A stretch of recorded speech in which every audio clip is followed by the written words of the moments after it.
everybody. We are going to build off yesterday. We had a pretty good day yesterday. We had a lot of movement in some sectors. And today I have some overall trends that we want to share today just to give you guidance on what is happening.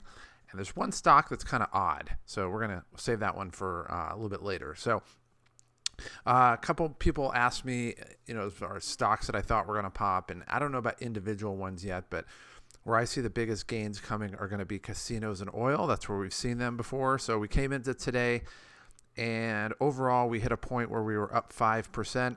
And then we hit this spot right here where we kind of dropped down. And that was basically the tech stocks drag the S&P down. And people have mutual funds and things like that. So it's a little bit related and yet unrelated, because tech stocks tend to be our contrarian sector. So when we're looking at travel, when we're looking at casinos and oil and things like that, those are kind of the opposite of tech. So it looks like we have some movement out of tech back into these segments. Plus we have some positive news when it comes to coronavirus here in California. They just fired the state health director because they had lost or hadn't entered 300,000 COVID tests. But even when they put those in, it turns out the trend was actually still down. So it's a good sign for the sectors that we're in. So specifically, we look at this is the ATM and electronic card machines and everything for casinos. That one's up basically 11% today if we count after hours. So that bodes well as far as people going to casinos. And really it's a Vegas thing more than anything else. Azul Airlines, this is a Brazilian airline. It's up 8%. So this is kind of the Brazilian version of ICAGI, which is the International Airlines Group that covers a lot of the European airlines. So that one's up a little bit. That one's, more than a little bit today. It's up like 9% today. So that kind of follows suit with that. Redwood Trust, this one's a little bit different. This is basically residential lending, business lending, multifamily investments, third-party residential. So basically, we're looking at is like real estate for larger apartment buildings. And so we're seeing this go up today. This one, it's weird because it's a REIT. So you'd think with the big uncertainty when it comes to the whole eviction situation going on, because right now there's going to be a ton of people, that could be subject to evictions. And then we have Trump came out and gave his executive order, but doesn't really apply to many, many people, especially in the Redwood Trust, because his executive order was for Fannie Mae and Freddie Mac. Hopefully I have that right. Not Fannie Mac. So Fannie Mae and Freddie Mac mortgages, but Redwood Trust deals in commercial mortgages for the most part. So, and even goes toward businesses, malls, commercial properties. So it's completely unrelated to that. So it's weird to see, this one go up when, there's a big question as far as those markets go. But either way, it went up. That one's a little odd today. But Century Casinos, we see that go up today, 7%. Again, I see the casinos going really, really big on a go-forward basis. They're totally undervalued. And, there's a lot of pent-up demand for people to go out and just escape, like exhale, just like that, to escape from their lives and go and do that. So with that being said, that kind of follows that trend. We have Target Hospitality. These people do rental accommodations and catering for oil for the Permian Basin, Baskin Basin. So basically they do apartments and food service for people who are working in oil fields. So that one's up 8% today. So that's a good sign that they're anticipating greater activity and greater investment in people on these oil fields. So kind of goes into the idea as, as the economy goes up, the demand for oil goes up. And when the demand for oil goes up, the demand for people to basically man the oil fields in greater numbers goes up. All right, Dave & Buster's, again, one that was really high, or as far as the upside, it's gone up a lot in the last few days. Today it went up almost 9%. So we don't have that right now. I'm fine missing out on the Dave & Buster's. We have a lot of other really good stocks up here, but you talk about a stock that is subject to COVID. Again, here's a stock that it's basically restaurants and entertainment complex. It's indoors, central air, people touching, all kinds of stuff together. and they're in the same place for an extended period of time. It's like the recipe if you're going to get COVID for getting something. Now, the good news is it tends to apply to younger people. I mean, you're not going to have 80-year-old people with emphysema going to Dave & Buster's. So maybe this is the herd immunity stock. Maybe that's what I'm going to call it from now on. This is a herd immunity stock. So maybe that's why it's going up. They figure this Dave & Buster's is going to help us get past coronavirus. So, but either way, this one went up 9%. And then the one that really confused me was Helix Energy.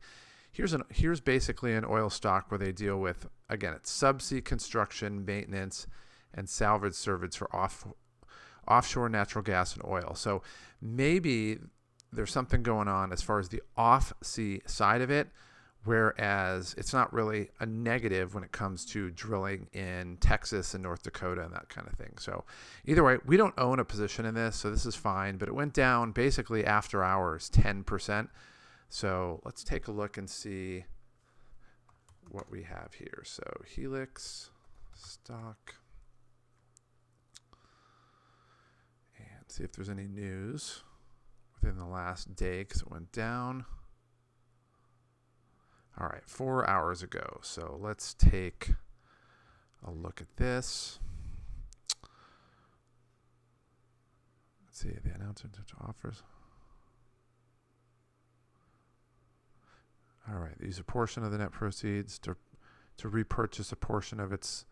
All right, so basically what they're doing is they are renegotiating their debt. So they're basically taking out notes or bonds. Basically, they're borrowing money, and they're going to basically buy a portion of the 4.25% senior notes that are due in 2022. So these are the short-term notes, and they're basically repurchasing out to 2026. So my guess is the rate is either going to be the same or lower, but considering that they dropped rates like a stone back in March, it's probably definitely going to be lower, I would think. Probably definitely, if that makes any sense whatsoever. All right. So we'll do a deeper dive, but for the sake of this, that looks like what caused it. So there's probably something in there where the owners and the people who are analysts did not like that move. But either way, we'll take a look at that. And with that in mind, we'll go back to our chart here. We'll see where Helix shows up now that we've updated everything. And Helix is way down here anyway, so it's at 2%, 67% buy rating. So overall, a good stock, but it's nowhere near where we're going to consider anyway. So, all right, so let's see. We'll go to upside. Again, we have everything. On the top, we have Menlo as a limit buy if it gets down to 140, which it hasn't moved off of really 160. Texas Hospitality is there. We're fine. We don't need to touch it. Norwegian Cruise Lines are doing okay, but it's now down to 3. I think it was like 3.7 before. And Dave & Buster's moved down as well. They're actually under 3. They were like 3.8 before. So I took a look at Merlin, and there's nothing on that. There's very little analysts on that, so we're not touching it. We're going to leave this alone. So looking at our holdings today, we're up today. We're basically down. We're still down on DraftKings. Again, there's uncertainty regarding college football. Otherwise, we're going to see that one go up pretty soon. PBF, we said, is going to be close to breaking even, which we are. That was my friend Alex. I will call you back later, Alex. And then XAN, which is a commercial mortgage REIT, that one's coming up as well. It's going to take a little bit for that one to get back to black, but I'm really not too concerned about that. All right, leaders in the clubhouse. PVAC, or oil stocks, it basically tripled. And then we have Crestwood Equity, almost ready to triple. That's a REIT. Let's see, AVCT, that's our software cloud computing stock, which is doing really well. Redwood Trust, again, is a REIT doing really, really well. And sorry, somebody came in, so we're almost done here. And then Signet Jewelers, which is a mall jewelry shop, is doing well again. And then bringing up the rear as far as doubles is Caesars Entertainment. So with that being said, we're doing pretty good. Take a look at the market for tomorrow. And it's positive again. So we anticipate another good day today. We'll take a look and see what happens later tonight. But so far, so good. We're just going to take the gains as they come in. There's no reason to make a move on anything. And we'll see what happens. But all the fundamentals are pointing up. Doesn't mean we can't have a down day. But overall, this is where you want to just enjoy the fact that you're making money. But with that being said, we will see you tomorrow. To get more information on the sales cheat code, go ahead and click on the subscribe button below. Also, down below in the video description, down there, there's a link that takes you to our website that gives you additional content, some additional freebies that we have, and gives you information on some programs that we have that have been proven to help people to make sales easy so that you can make the kind of money you want, live the lifestyle that you've always wanted, and not have to struggle in the process. And what might be the coolest thing of all is you don't have to put much effort into it. It truly is a cheat code that most people don't know about. And it's a cheat code that can change your life today. So click on the link below and let me help you start to experience these results starting right now.